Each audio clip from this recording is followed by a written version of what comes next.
let's move off of the horses and on to you guys. And I'm going to start with the individual. But you have some individual superlatives. Chris, you are the number one individual from 2024 in both miles and points. You had 562 miles and 813 points. We were trying to decide earlier, there's not more than a handful of people who have done 500 miles in a single season. The first person to ever do 500 miles in a single season, we do know who that was. Who was that? I did 501 miles in that season. Yeah. And that was as you mentioned earlier, before you even had a horse, which was kind of neat. Yes. Yep. Yeah.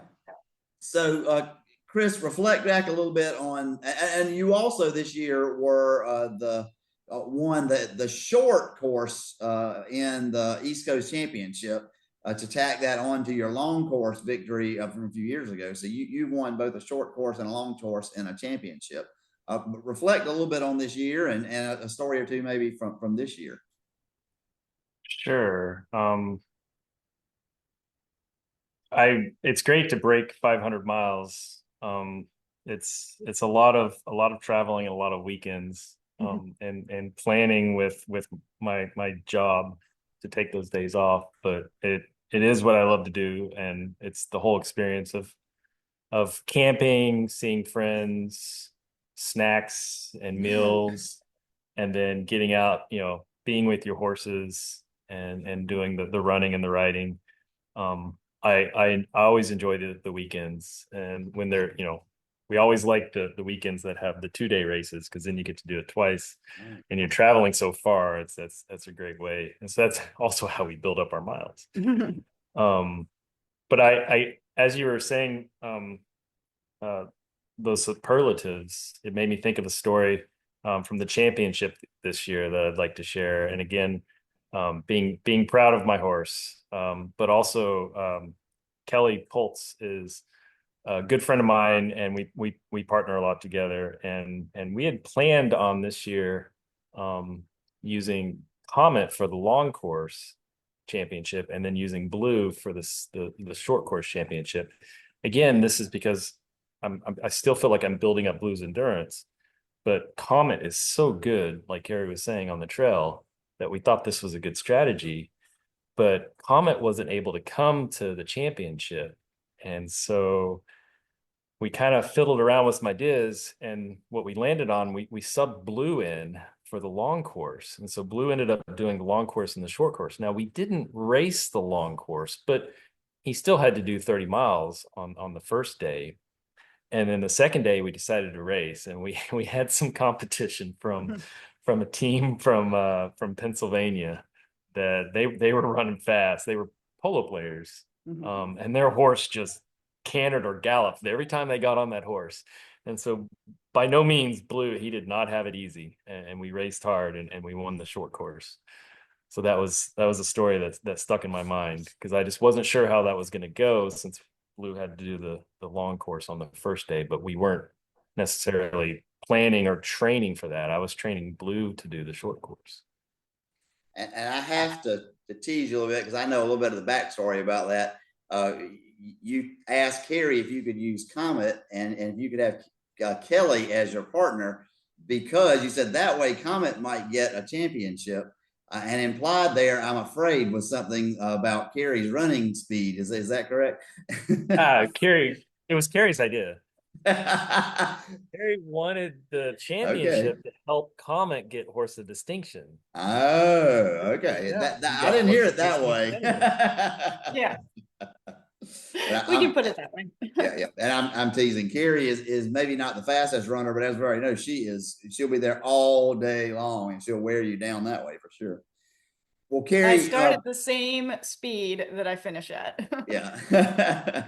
And we tease about that sometimes too, because women are better at that than men. And sometimes we men blow ourselves out early, and we tease about the men tell the women at the start, why are you going so slow? And then when the women passed us at the end, they say, why did you go so fast at the beginning? Because you're yeah.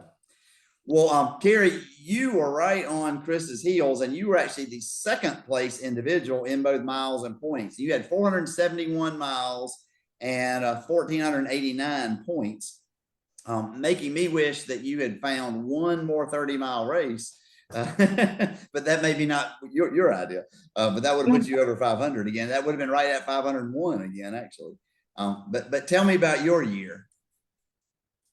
Yeah, it was, I mean, good year for Comet. Got to do a bunch of races, and actually super exciting. I tend to be a little wary with him still because of his illness, even though it was so long ago. I guess just, PTSD from him being so sick. And so at Broxton in November, he did 2 days in a row for the first time, like 2 long days in a row for the first time since he'd been sick. And so that was, I was really, really proud of him. We didn't, like race fast either day, but we held a steady pace. We stayed with another team the whole time. So he had a buddy, and, we just made it through, and he was great vet scores the whole time. And so that makes me really proud of, the work that we've put in. And, as you know, I don't get to condition him as much as I'd like. So, that's another reason that I'm always a little wary of doing, too hard days on him.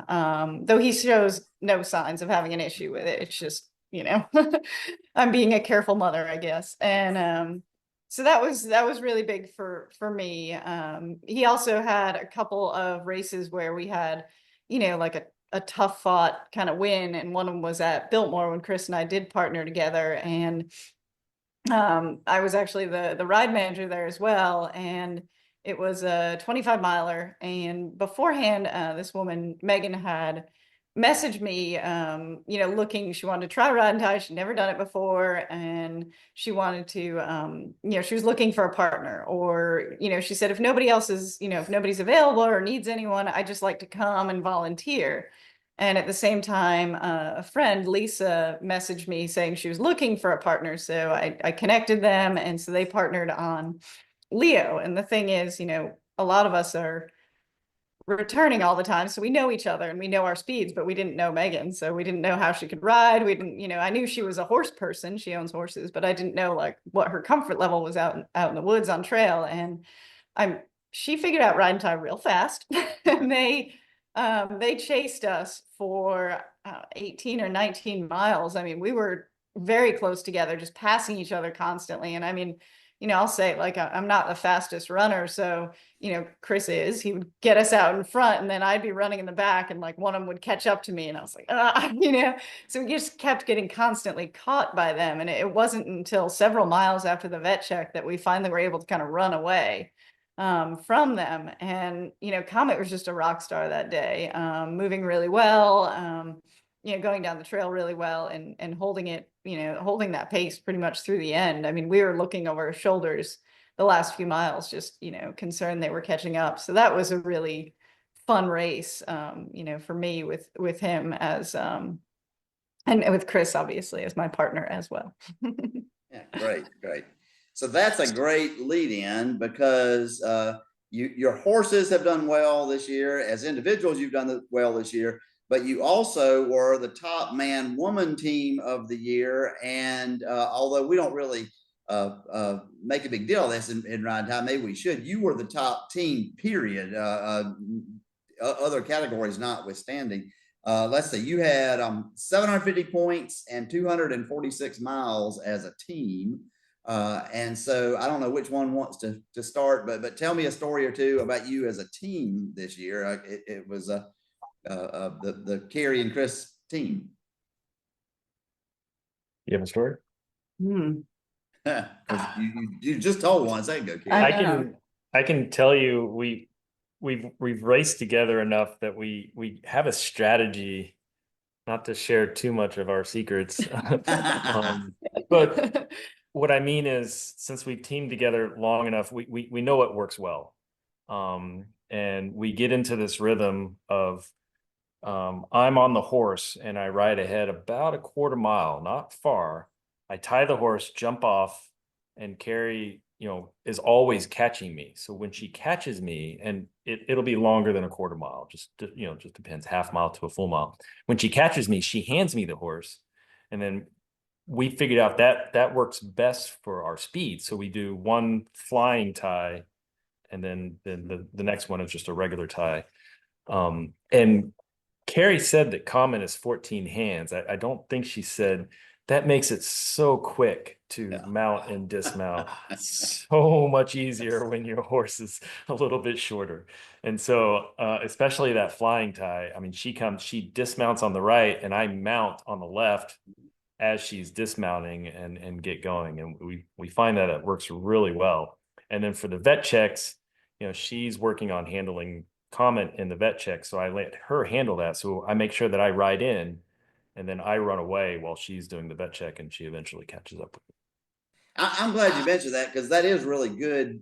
Even though you're giving away some secrets, that is good ride tie strategy to have the faster runner, tie and get out ahead, and the slower runner come behind. And then thinking about those vet checks, so many races are won and lost in the vet check, and so y'all are in great shape in two ways. You're the faster runner, Chris, so you're going to ride in so you can run out and be getting the team, still making time. But then the owner of the horse, who theoretically is going to be able to know the horse maybe a little better, is the one who's running the horse through the vet check. So that's ideal. That's perfect. That's good strategy for anybody. That's cool. That's cool. Well, you guys are not just partners for 2024 in ride and tie, but you are preparing to be partners for life in a little different way. And so, and I think it is fair to say that were it not for ride and tie, you probably would not have found each other. And so, tell me a little your story about how you found each other and where you're going from here.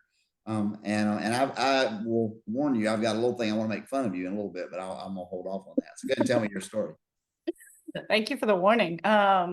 Also, it was funny when you said that we did 246 miles together. And I know Chris did what, 571. I'm like, who are the other 300 miles with?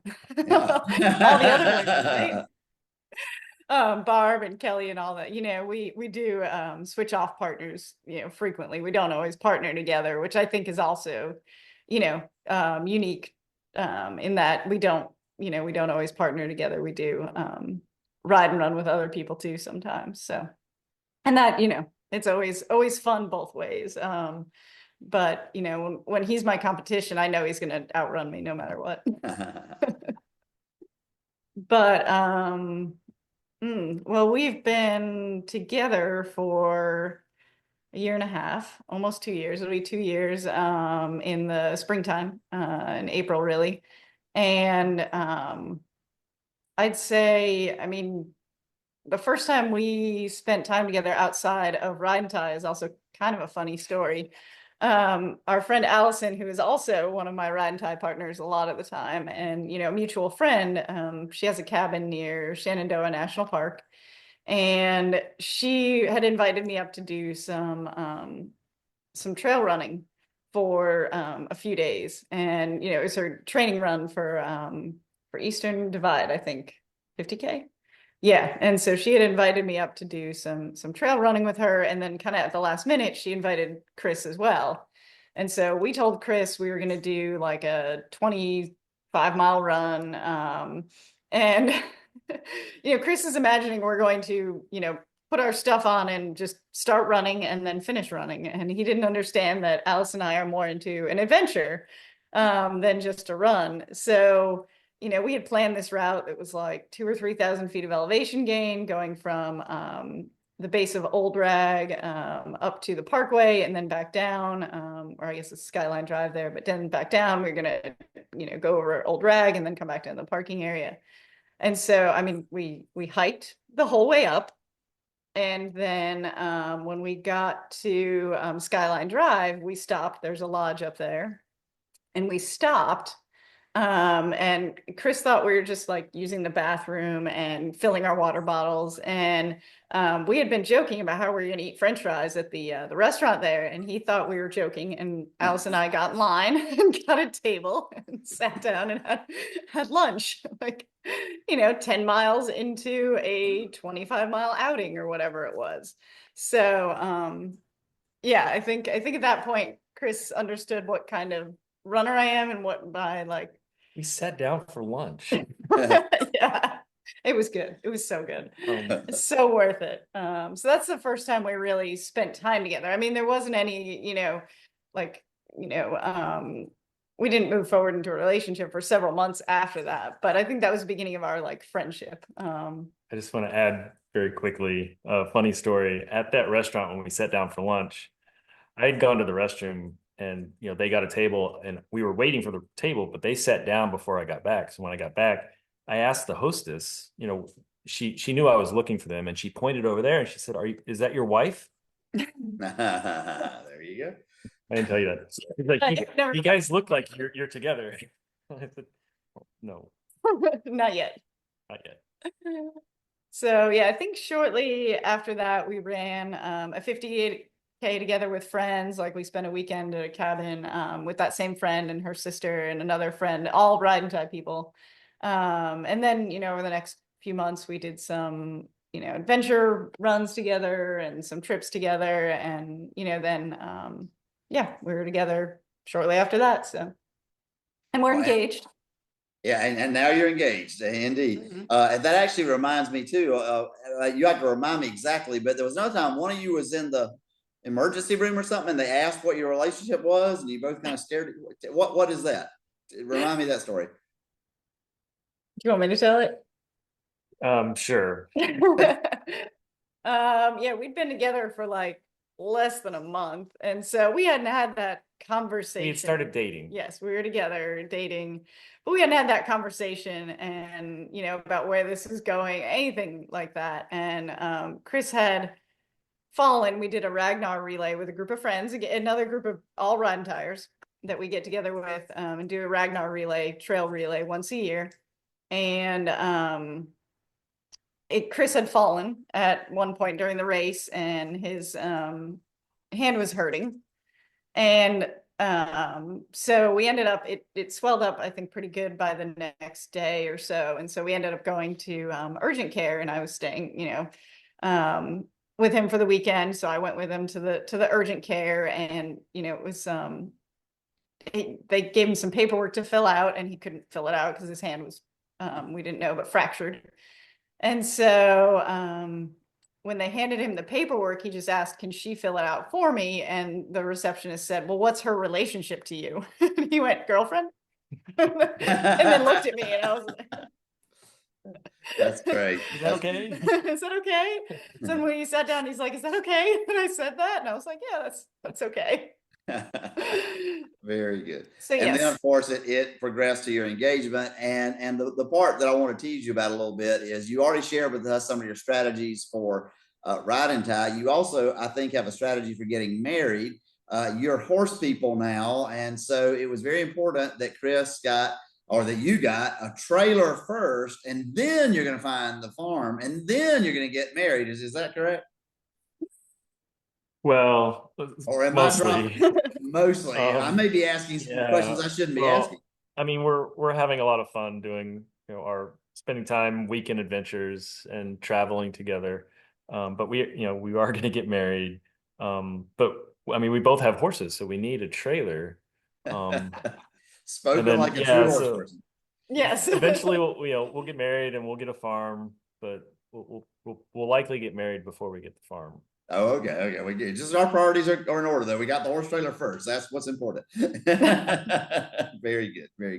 Well, just to kind of close out our time, I'm hoping people are watching and enjoying this, discovering that you can find both success and love maybe in ride and tie. What advice do you have for somebody that might be thinking about starting doing ride and tie? It's so much fun. I love it. And I always tell people that switching back and forth between running and riding actually makes it easier than doing just one the whole time. So, and then my other advice would be, building up to the 25-mile, you can start off with a shorter distance, but you don't have to be competitive. Just, go out and have fun. I mean, I do that a lot of races. You don't always have to go as hard as you can and think that you have to get your best time, because often these races are in the mountains. So stop, take pictures, look at the beautiful views, and spend time with your horse and your friends. Yeah. One of the great things of riding is there's no time limit, so you can do that. Yeah, no time limit. Yeah.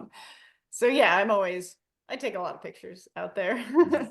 But yeah, a lot of people seem to think that you have to be able to run, say if we're doing a 25-mile course, they're like, oh, I can't run that far. And I'm like, well, you have to remember you're only running, probably about half of it. And you're not running it all at once. You're running it in half-mile to maybe a mile, stretches. So you really only have to make it through that much at a time. And anyone who's ridden a horse knows it's not necessarily a break energy wise to contain a excited horse, but it is a break cardio wise. You shouldn't be, working out your cardio as hard when you're on the horse. So you do get a break, every half mile to a mile in that respect. I think the hardest part is mounting and dismounting constantly. Because if you think about it, if you're doing it every half mile to a mile, that's a lot of times on and off your horse. And it was actually Courtney and I have partnered together a lot, and it was at a race that we partnered together on Cruise that a vet said to me, I think Cruise had a little bit of a sore back, and the vet said, do you mount and dismount from both sides? And it had never occurred to me to do that because I was, trained as a traditional rider. And so, I always mounted from the side you're supposed to. And so mounting from the right was just wrong in my brain. And so that was a retraining I had to do. And that was a big one as well. And so, but any soreness or, the toughest part of a riding tie, I've heard people say is the mounting and dismounting if you haven't done it that much. So, and the other thing, as I mentioned, people always ask, how does your horse stay tied to a tree? And I'm like, they figure it out really fast. They really do. And when they get tired, they'll look for a tree and they'll say, this one looks good. And they'll just walk straight towards it for you. So they really do figure it out quickly, for sure. Good. Well, thank you. Well, congratulations to you for your horses, for your individual accomplishments, for your team accomplishment, and most of all for your engagement and what's for the future. And I hope that you're going to have a long future in riding tie, and I know you're going to have a long future together. And I'm very thankful for that, and I'm thankful that you're my friends as well. Well, we're definitely thankful for you too. All right. Well, I'll see you out there on the trails. Sounds good. All right. Bye-bye. Bye.